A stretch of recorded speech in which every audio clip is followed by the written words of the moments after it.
चलिए आप सबके बीच में एक सोहर गीत लेकर आए हैं। बहुत ही प्राचीन सोहर गीत है। आप लोगों को कैसा लगेगा कमेंट में जरूर बताइएगा।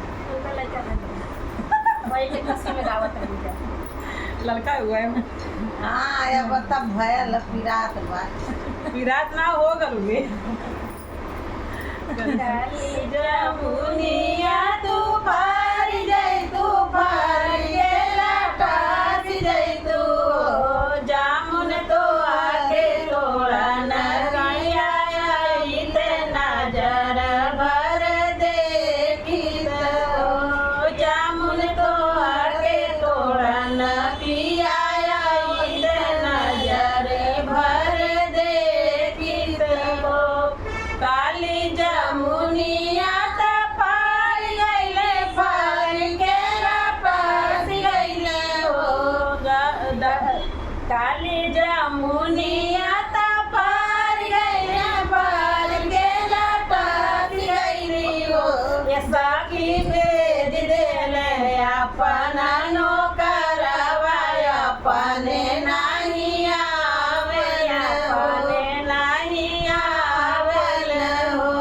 सखिया भेज देले अपना नौकरवा अपने नहीं आवे हो सारी नदिया तू आए तू अपने ढलाड़ जई तू सासू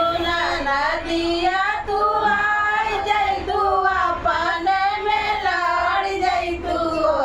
सासू तो हरे माना मरलिया दे नजर भर देखी नजर भर देखी हो सासू तो हरे मकान लगाया ले नजर भर देखी सासू नदिया ने लाड़ गईली अपने में लाड़ गईली हो सखी राज देले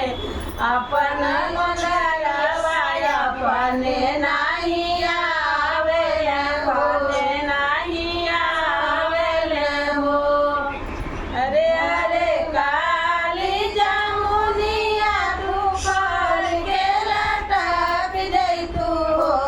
जामुन तो हरे गोड़ा नदिया ते नजर भर देखी नजर भर देखी हो अरे अरे छोटा बाला कावा तू जोड़ से बीमार भला हो अरे अरे छोटा कावाला कावा तू जोड़ से बीमार पड़ता हो ये बालक तो आगे देखा न पा